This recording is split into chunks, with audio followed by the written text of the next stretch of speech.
Dan untuk mengetahui pergerakan saham hari ini, pemirsa kita bergabung bersama Dennis Christopher Jordan, analis Arta Sekuritas. Selamat pagi, Mas Dennis. Ya, selamat pagi.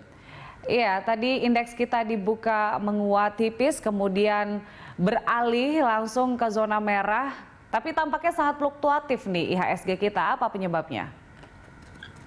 Ya, kalau yang saya lihat sebenarnya di hari Jumat lalu ya, Jumat lalu itu kan Amerika Serikat kemarin itu sempat khawatir akan kebijakan pajak dari Joe Biden ya.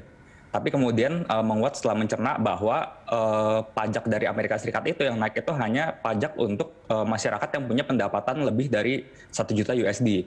Kemudian setelah penguatan itu tadi pagi kita dapat info bahwa di Jepang itu kondisi terkait pandeminya saat ini semakin parah, sehingga mereka kembali melakukan pembatasan aktivitas masyarakat di sana. Jadi saya lihat di sini ada kekhawatiran ya, baik dari Amerika Serikat maupun dari Jepang, sehingga IHSG kita juga cukup fluktuatif hari ini. Dari dalam negeri bagaimana sentimennya, Mas Dennis?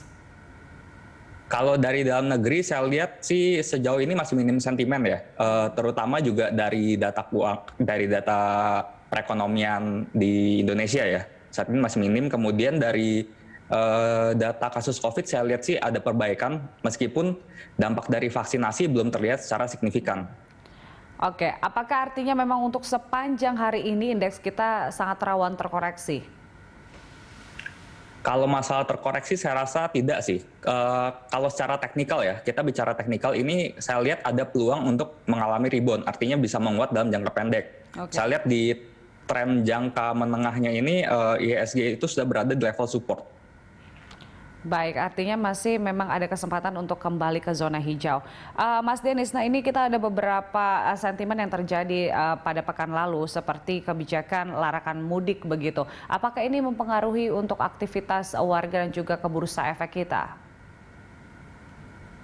Kalau larangan mudik, saya rasa justru harusnya lebih positif ya.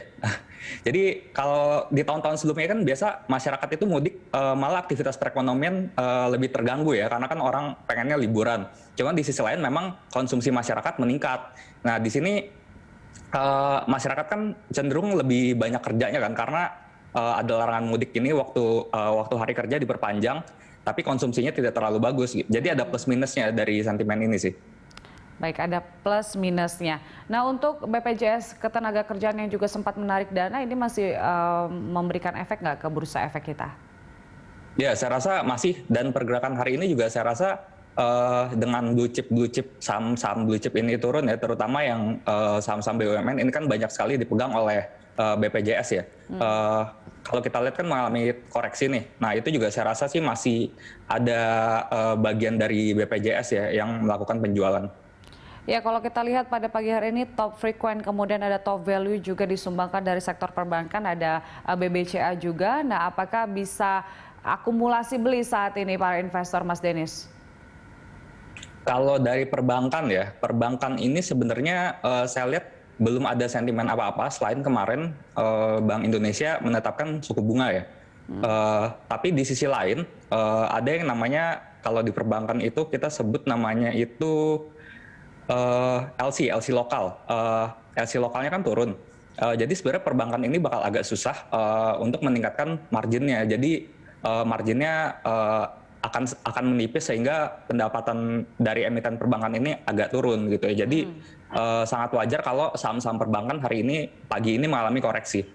Tapi untuk rekomendasi Anda sendiri pada investor dari sektor perbankan seperti apa? Kalau saya rasa untuk saat ini masih hold ya untuk saham-saham di sektor perbankan. Oke, apa alasannya? Yang seperti yang tadi saya bilang, setelah Bank Indonesia ini menetapkan suku bunga, mereka menurunkan LC lokal. Jadi saham-saham perbankan ini akan cenderung marginnya terkikis nantinya. Oke. Tapi ada yang masih bisa dicermati oleh para investor nggak dari sektor perbankan untuk hari Sektor ini? perbankan ya, kalau sektor perbankan ini kalau dari yang saham-saham bank yang cukup besar seperti yang tadi saya bilang, tapi kalau kita mau cermati lebih dalam, ada saham-saham bank kecil ya yang masih dipengaruhi sentimen dari bank digital ya. Pembentukan bank digital ini masih sangat menarik bagi para investor, dan Ini untuk bank-bank kecil saja ya, seperti BBHI, kemudian Baca, seperti itu.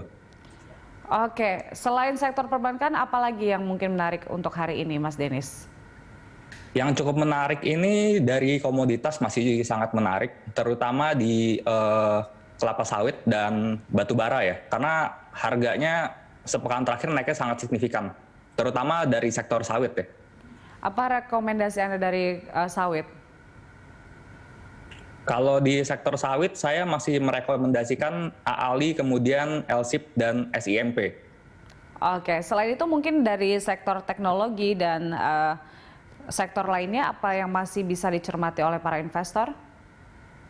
Kalau sektor teknologi saya tidak terlalu memperhatikan ya, cuma yang cukup menarik lagi saya rasa selain itu ada dari aneka industri ya, yang masuk di sini adalah Astra. Astra ini kemarin sudah menguat cukup signifikan juga, dan mereka juga mau bagi dividen juga ya dalam waktu dekat. Oke, untuk saham konstruksi saat ini seperti apa sih Mas Denis menurut Anda? Nah, kalau konstruksi ini kemarin dari ini ya, dari Wika ya, dari Waskita dan dari PTPP ini sempat divestasi saham tolnya ya, saham tol dari anak usahanya. Saya rasa sebenarnya ini akan baik untuk keuangan emiten ke depannya. Kenapa? Karena dengan mereka melakukan divestasi ini, arus cash mereka kan jadi lebih baik. Jadi mereka bisa melakukan mengerjakan proyek-proyek lebih banyak lagi ke depannya, karena udah ada modal kerjanya ini secara cash gitu. Tapi di sisi lain kita juga harus lihat secara rasio solvabilitasnya ya, atau DER-nya, rasio utangnya. Kalau rasio utangnya terlalu tinggi juga kan tidak baik. Jadi dalam sektor ini saya masih cukup optimis, dari PTPP, kemudian Adikarya dan Wijaya Karya masih cukup baik. Oke, baik Mas Denis, terima kasih untuk informasinya pada pagi hari ini.